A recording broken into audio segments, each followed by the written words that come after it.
근데 이거는 조작의 주체가 국민의당이기 때문에 국민의당 조작 사건이요.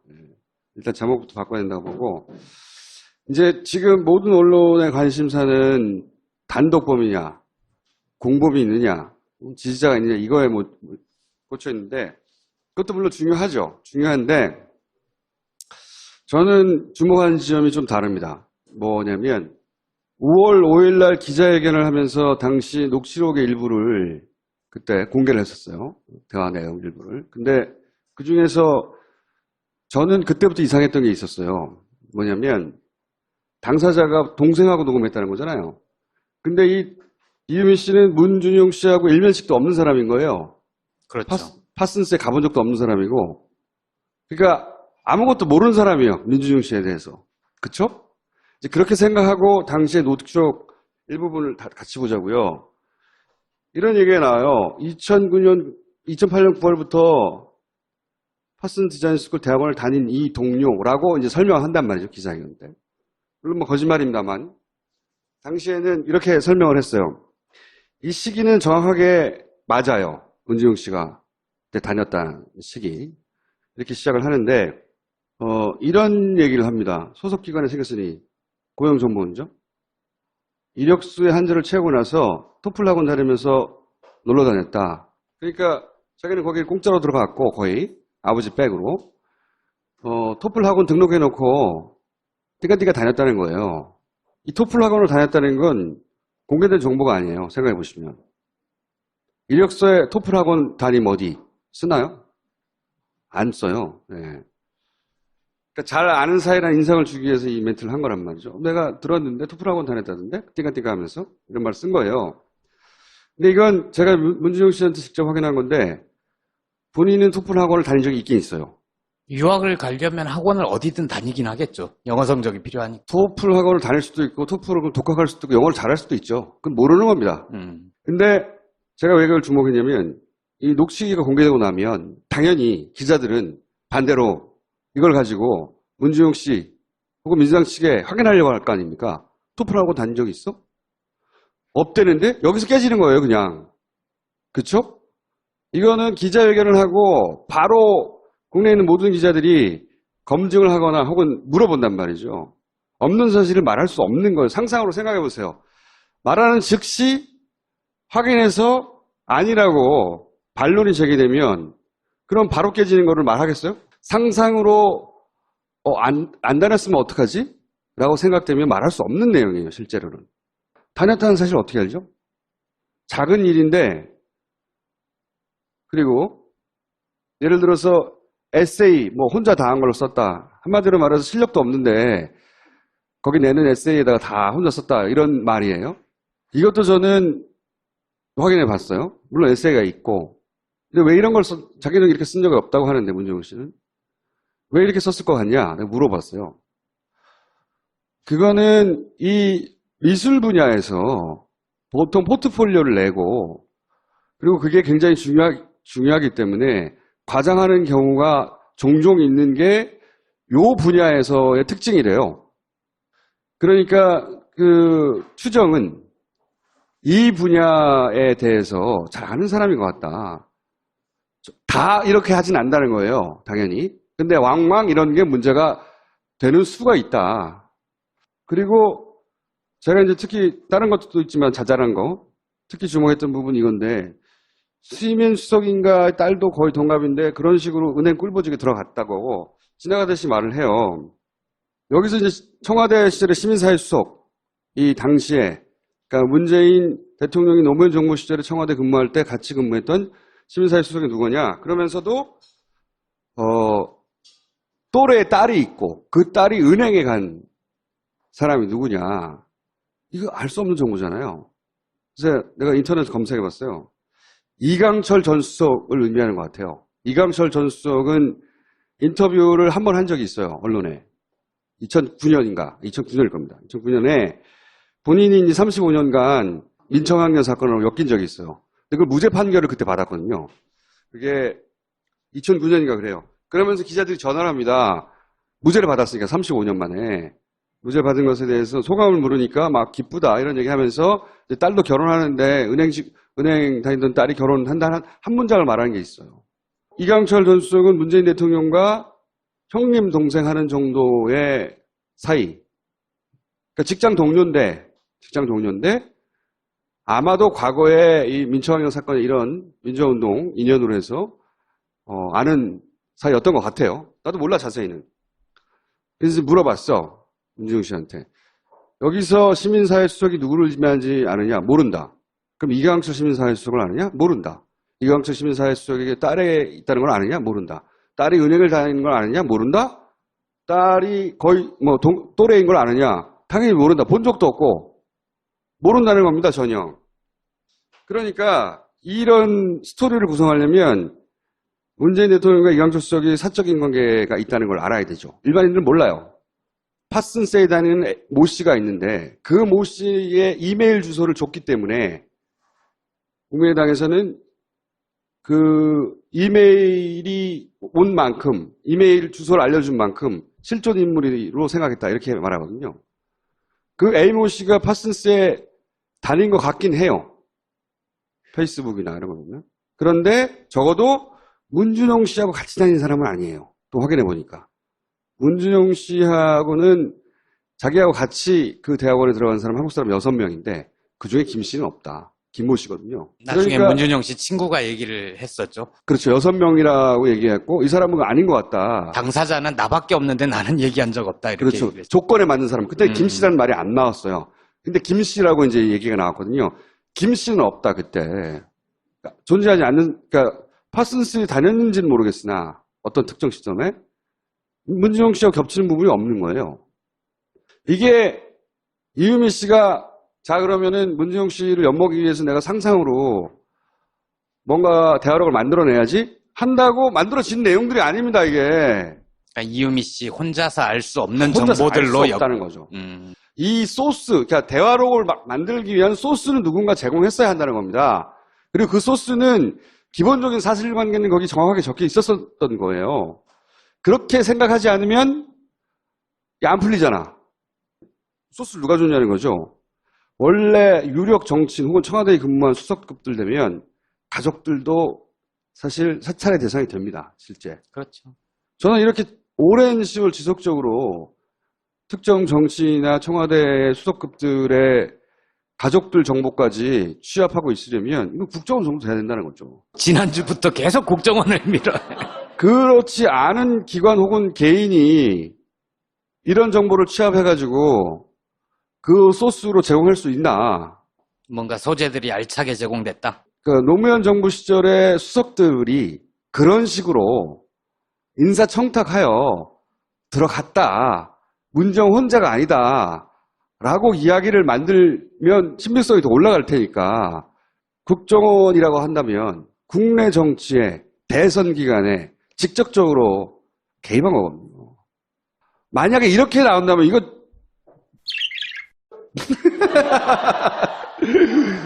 그래서 저는 이 제목에 주목해야 된다고 본다는 겁니다. 그 제보를 굳이 자유한국당에 갖다 주지 않고 국민의당을 통해서 제기하게 했다. 자유한국당에 이게 안 갔다는 보장은 없죠.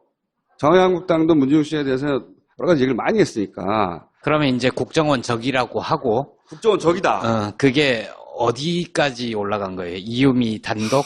아니면 이준서 최고위원? 그건 아니면 모르겠어요. 그 이상? 그 당에 국정원하고 되게 친한 분 한 분 계시잖아요. 글쎄요. 저는 이게 한 가지 의심스러운 점은 뭐냐면요. 혼자 했을 수도 있어요. 혼자 하기에는 나 혼자 할 테니 국정원 자료 좀 줘봐. 이거 말이 안 되잖아요. 그러니까 국정원 자료인지 모른 채 그 당에 굴러다니고 있는 정보, 소위 검증단에서 오늘 확보해서 혼자서 했다라고 그렇게 얘기가 나올지 모르겠는데 제가 좀 이상하다고 생각하는 건 이 조작을 선수가 개입했다고 보기에는 엉성해. 네. 엉성해요. 네. 조악해요. 그리고 당의 공식 라인이 쭉쭉쭉쭉 해서 했다고 보기에도 굉장히 조악해요. 왜 조악하다고 생각하냐면 이게 선거가 끝난 이후에도 문제가 될 소지가 너무 많거든요. 이게 근데 문제가 됐다 치면 당사자는 제가 보기엔 빼도 박도 못하게 거의 한 3년 정도는 징역이 떨어질 일이에요. 근데 당사자들 얘기에서도 나오는데 대체로 그동안 대선이 끝나면 승자의 아량해가지고 고소고발 사건은 안 다 그런 무마된 경우가 많아요. 그렇죠. 네. 대부분은 그렇지만 아주 치명적인 건 안 그런 그걸 기대했을 수도 정봉주 있어요. 보세요. 정봉주. 그럼 미운털이 박힌 거죠. 그러니까 이거는 제가 보기에는 3년, 4년 갑니다. 그냥 갑니다. 이 관련법을 제가 아주 아주 시달린 사람이거든요. 가요. 이거는 그거보다 좀 더 심한 단계죠, 이건. 제가 한 거하고 비교할 수도 없죠. 네. 이건 뭐 자작해가지고. 그리고 이때까지 우리 정치사에서 당내에서 이렇게 스스로 당의 선수가 직접 조정하는 경우는 없어요.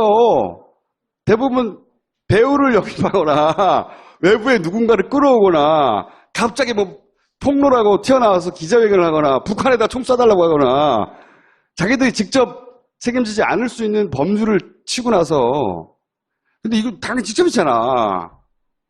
그래서 제가 보기에는 그 국민의당의 소위 올해 선거를 치른 경험이 있는 선수들급에서 했다고 보기에는 참 너무 위험하다. 어설프고. 라는 생각 하나. 또 하나는 이 이유미 씨의 이제 히스토리를 쭉 거슬러 올라가 보면 결국은 그 안철수 전 대표가 이 정치인이 아닌 시절에 맺었던 인연이에요. 민간인 대 민간인으로. 그때 청춘 콘서트하고 전국을 돌아다니고 대학원 제자. 네, 대학원에서 이제 알게 되었고 청춘 콘서트를 한다고 하니까 교수가 아마 갔거나 혹은 뭐 도움을 요청했거나 거기서도 관계가 맺어진 거예요. 굉장히 오래된 관계입니다. 그러니까 정치인이 되기 전에 맺었던 믿을 수 있는 관계죠. 그런 관계고 그런 관계라면 이거는 완전히 추정이긴 하지만 혼자만의 그런 관계라면 그 전에 왜 언론에 잠깐 등장했던 뭐 서초동 팀, 비선 라인 이런 얘기가 잠깐 등장했었어요. 그 라인과도 연결고리가 있을 수 있다. 그러니까 비선 라인이라는 게 결국은 정치에 입문한 이후에 알던 사람, 정치인 조직이 아니라 그 전에 알던 사람과 알던 사람의 조직이거든요. 실제 가깝고 그것과 관련이 있지 않을까? 이분도 여수에서 예비 후보로 등록하고 정치인이 되려고 했던 그렇죠. 사람이에요. 그건 이제 자기가 신뢰하는 사람이니까 정치적으로 기회를 주려고 했던 거겠죠. 근데 그걸 이제 돌파하지 못하고 본인은 예비 경선에서 예비 후보 단계에서 떨어졌지만 그걸 2번이나 시도했거든요. 그러니까 믿는 사람이라는 거죠. 믿는 사람. 네. 그래서 저는 공식 라인과 비선 라인 모두 다 소위 공범이냐 뭐 혹은 뭐 지시자가 있느냐를 따져봐야 된다. 하지만 그보다 훨씬 관심 있는 건 저는 누가 줬냐. 누가 줬냐를 아무도 안 따져서 전 누가 줬냐도 굉장히 중요하다고 생각합니다. 이거는 사실이라면 그 준 사람이 대선에 정치에 가장 큰 판에 아주 적극적으로 개입한 겁니다. 누가 직접 갖다 주지 않아도 사무실에 툭 떨어져 있거나 우편으로 왔는데 열어보고 우와? 이런 게 있어? 이럴 수도 있어요. 그런데 그런 제보를 그러니까 100개를 제보받으면 그중에 1개를 말할 수 있을까 말까예요. 왜냐하면 그럴듯한데 확인할 수가 없어. 왜? 그 사람 말뿐이거든요. 근데 이건 당사자 말도 아니잖아. 그냥 녹취록이 왔는데 이 녹취에 등장하는 사람하고 아무도 통화를 못 해봤어. 그러니까 최소한 확인을 했어야 되는데 며칠 안 남았고 야 이거 얘기된다 하고 확 지른 거죠. 그거는 그렇긴 한데. 국민의당의 책임을 물어야 되는 거고 지금 이 순간까지 안철수 전 후보가 아무런 얘기를 안 하고 있잖아요. 그거 뭐 모든 언론에 따지고 있으니까 저는 요 정보를 누가 줬느냐 굉장히 중요한데 누가 줬느냐 그 공작적 정보 위에 기반한 공작인 거거든요. 말 어렵다. 공작적 정보 위에 기반한 공작이라고. 그 토대해야 되는 정보 그걸 따져야 된다. 그래서 그들을 토벌해야 한다. 아 참 그 사이에 정청래 의원 얘기를 잠깐 드리면 정청래 의원은 지금 현재 고속도로에 길이 막혀서 내가 그럼 증거를 보내라 그랬더니 증거를 보낸 거야. 진짜 막혔다. 평창 올림픽 관련해서 거기 지금 공사 한창이어서 진작에 도착했을 수 있는 시간에 출발했을 때 내가 도착하지 못하고 아쉽게도 결석을 하게 되었으나 증거를 보내라고 했더니 증거를 보냈고 그러나 이것은 결석이 아니다. 결석이 아닌 이유가 뭐냐? 본인이 그동안 이 국민의당 사건과 관련해서 썼던 트윗을 대신 보낸다. 트윗으로 참석을 가름해달라. 자, 트윗이 대신 참석하는 것으로 그래서 뭐라고 썼냐? 정치적 특검이라는 정말 몰랐을까? 뭐 이런 얘기하고 방귀 소년 특검을 두고 나오셨습니다. 통과 생각하십니까? 딱 하십니다. 사과부터 하십시오. 떼치 그럼 못 써요. 허위사실 유포한자가 문제의 적입니다. 네. 박신혜 님을 계속 주목하겠습니다. 박노님? 복싱하십니까? 당이 코너에 몰리자 특검 카드를 들고 나오셨습니다. 공격의 재생이 방어라는 복싱 해설자 말을 믿고 그러십니까? 그러기 상태입니까? 사과하십시오. 안철수 씨 한마디 해야죠. 안철수입니다. 저하고는 상관이 없는 일입니다. 저는 모르는 일입니다. 저는 세종시를 헌신한 사람이 이런 구청을 추방해야 합니다. 저는 5년 후에 다시 재출마할 겁니다. 더 드릴 말씀 없습니다. 이게 예언이에요. 이렇게 할 거라고요. 말도 안 되는 예언이죠. 더 떨던 이유는 선거법 위반 사항이다. 선거법 위반 사항은 유죄가 확정되면 100만 이상이면 국회의원이면 전부 다 배지가 날아간다. 사실 국민의당에서는 의원급이 단 한 사람에서 연루되면 그 흑폭풍도 어마어마하지만 의원도 날아가기 때문에 예, 굉장히 큰 사건이죠. 여기 나오셨던 이용주 의원도 얘기가 네. 나오고 있죠. 그 녹취록을 들었느냐 안 들었느냐 이거 가지고 이용주 의원이 이걸 사전에 알았을까 조작 사실을 몰랐을 개연성이 굉장히 크죠. 그거는 저도 그렇게 생각해요. 검찰 출신으로 이것이 만약에 조작인 게 드러나면 조작인 게 확인되는 건 사실 어려운 일이 아니에요. 왜? 파슨스에 다녔다고 하는 김모 씨의 이메일 주소, 페이스북에 있는 이메일 주소, 그 이메일 주소로 메일을 보내서 당신이 그랬냐고 물어보면 되잖아요. 사실 국민의당이 특검을 주장하는데 말이 안 되는 게요. 정말로 특검이 하고 싶고 특검을 해야만 하는 중대한 사안이었으면 대선이 끝나고 나고 50일 동안 그 사람한테 왜 확인 안 해봤어? 진작에 확인해봤어야지. 메일 보내고 아니면 뉴욕에 누구 보내든지. 어려운 일이 아니에요. 확인해보려면 페이스북도 있고 안 해봤다는 거 아니에요. 그래놓고 갑자기 특검이야. 말도 안 되지. 근데 이용주 의원이 최소한 과장하거나 확인되지 않은 걸 말한 건 있어요.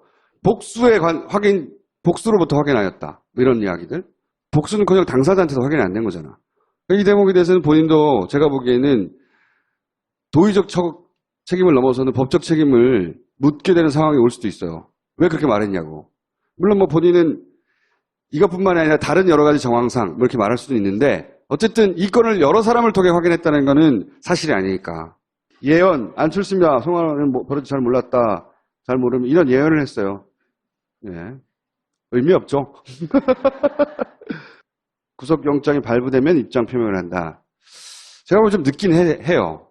안철수 전 대표가 서로 몰랐다 하더라도 사실 진작에 구속 여부하고 상관없이 치고 나와서 대응했어야 하는 건데. 당연하죠. 왜냐하면 지난 박선수 의원이 연루됐다고 해서 무죄가 났긴 했지만 그 횡령 사건이 있었잖아요. 그때는 형이 확정되거나 검찰에서 입장 발표하지 않았는데도 얘기했거든요.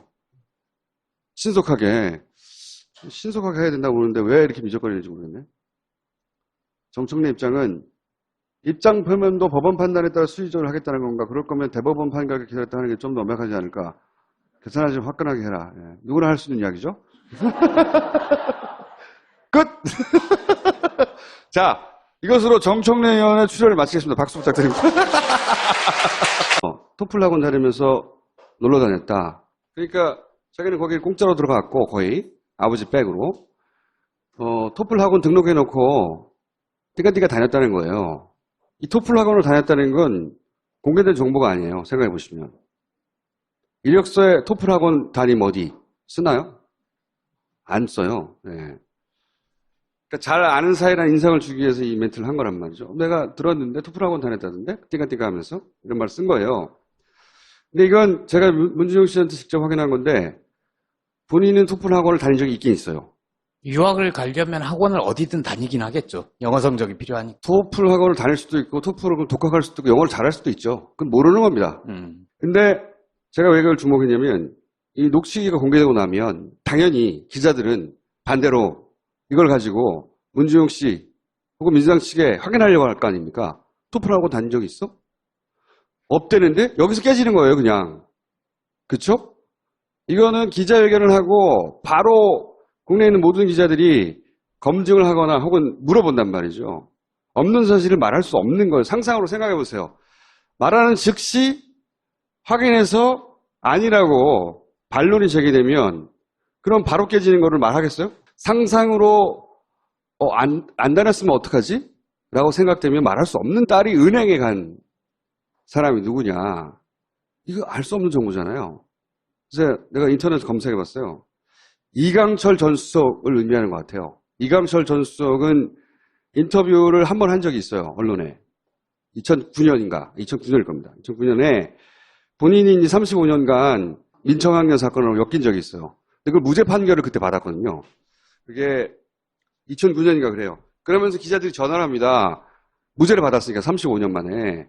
무죄 받은 것에 대해서 소감을 물으니까 막 기쁘다 이런 얘기 하면서 딸도 결혼하는데 은행 다니던 딸이 결혼한다는 한 문장을 말하는 게 있어요. 이강철 전 수석은 문재인 대통령과 형님 동생 하는 정도의 사이. 그러니까 직장 동료인데 아마도 과거에 이 민청학년 사건의 이런 민주화운동 인연으로 해서 아는 사이였던 것 같아요. 나도 몰라 자세히는. 그래서 물어봤어. 문준용 씨한테. 여기서 시민사회 수석이 누구를 지명하지 않느냐? 모른다. 그럼 이강철 시민사회 수석을 아느냐? 모른다. 이강철 시민사회 수석에게 딸이 있다는 걸 아느냐? 모른다. 딸이 은행을 다니는 걸 아느냐? 모른다. 딸이 거의 또래인 걸 아느냐? 당연히 모른다. 본 적도 없고 모른다는 겁니다. 전혀. 그러니까 이런 스토리를 구성하려면 문재인 대통령과 이강철 수석의 내용이에요. 실제로는. 다녔다는 사실 어떻게 알죠? 작은 일인데, 그리고 예를 들어서 에세이 혼자 다 한 걸로 썼다. 한마디로 말해서 실력도 없는데 거기 내는 에세이에다가 다 혼자 썼다. 이런 말이에요. 이것도 저는 확인해 봤어요. 물론 에세이가 있고. 근데 왜 이런 걸 자기는 이렇게 쓴 적이 없다고 하는데 문준용 씨는 왜 이렇게 썼을 것 같냐? 내가 물어봤어요. 그거는 이 미술 분야에서 보통 포트폴리오를 내고 그리고 그게 굉장히 중요하기 때문에 과장하는 경우가 종종 있는 게 요 분야에서의 특징이래요. 그러니까 그 추정은 이 분야에 대해서 잘 아는 사람인 것 같다. 다 이렇게 하진 않는다는 거예요. 당연히. 근데 왕왕 이런 게 문제가 되는 수가 있다. 그리고 제가 이제 특히 다른 것도 있지만 자잘한 거 특히 주목했던 부분이 이건데 시민 수석인가 딸도 거의 동갑인데 그런 식으로 은행 꿀보직에 들어갔다고 지나가듯이 말을 해요. 여기서 이제 청와대 시절의 시민사회 수석 이 당시에 그러니까 문재인 대통령이 노무현 정부 시절에 청와대 근무할 때 같이 근무했던 시민사회 수석이 누구냐? 그러면서도 또래의 딸이 있고 그 사적인 관계가 있다는 걸 알아야 되죠. 일반인들은 몰라요. 파슨세에 다니는 모 씨가 있는데 그 모 씨의 이메일 주소를 줬기 때문에 국민의당에서는 그 이메일이 온 만큼 이메일 주소를 알려준 만큼 실존 인물로 생각했다 이렇게 말하거든요. 그 A 모 씨가 파슨세에 다닌 것 같긴 해요. 페이스북이나 이런 거 보면. 그런데 적어도 문준용 씨하고 같이 다니는 사람은 아니에요. 또 확인해 보니까. 문준용 씨하고는 자기하고 같이 그 대학원에 들어간 사람 한국 사람 6명인데 그중에 김 씨는 없다. 김모 씨거든요. 나중에 그러니까, 문준용 씨 친구가 얘기를 했었죠. 그렇죠. 6명이라고 얘기했고 이 사람은 아닌 것 같다. 당사자는 나밖에 없는데 나는 얘기한 적 없다. 이렇게 그렇죠. 얘기를 했죠. 조건에 맞는 사람. 그때 김 씨라는 말이 안 나왔어요. 근데 김 씨라고 이제 얘기가 나왔거든요. 김 씨는 없다 그때. 그러니까 존재하지 않는 그러니까 파슨스에 다녔는지는 모르겠으나 어떤 특정 시점에 문준용 씨와 겹치는 부분이 없는 거예요. 이게 이유미 씨가 자 그러면은 문준용 씨를 엿먹이기 위해서 내가 상상으로 뭔가 대화록을 만들어내야지 한다고 만들어진 내용들이 아닙니다. 이게 그러니까 이유미 씨 혼자서 알 수 없는 혼자서 알 정보들로 수 없다는 거죠. 이 소스, 그러니까 대화록을 만들기 위한 소스는 누군가 제공했어야 한다는 겁니다. 그리고 그 소스는 근데 이거는 조작의 주체가 국민의당이기 때문에 국민의당 조작 사건이요. 일단 제목부터 바꿔야 된다고 보고 이제 지금 모든 언론의 관심사는 단독범이냐, 공범이 있느냐, 지지자가 있느냐 이거에 꽂혀 있는데 그것도 물론 중요하죠. 중요한데 저는 주목하는 지점이 좀 다릅니다. 뭐냐면 5월 5일 날 기자회견을 하면서 당시 녹취록의 일부를 그때 공개를 했었어요. 대화 내용 일부를. 근데 그 중에서 저는 그때부터 이상했던 게 있었어요. 뭐냐면 당사자가 동생하고 녹음했다는 거잖아요. 근데 이유민 씨는 문준용 씨하고 일면식도 없는 사람인 거예요. 그렇죠. 파슨스에 가본 적도 없는 사람이고. 그러니까 아무것도 모르는 사람이에요. 민준용 씨에 대해서. 그쵸? 이제 그렇게 생각하고 당시에 녹취록 일부분을 다 같이 보자고요. 이런 얘기가 나와요. 2008년 9월부터 파슨 디자인 스쿨 대학원을 다닌 이 동료라고 이제 설명한단 말이죠. 기자회견 때. 물론 뭐 거짓말입니다만. 당시에는 이렇게 설명을 했어요. 이 시기는 정확하게 맞아요. 문지용 씨가 그때 다녔다는 시기. 이렇게 시작을 하는데, 이런 얘기를 합니다. 소속기관에 생겼으니 고용정보원이죠. 이력서의 한줄을 채우고 나서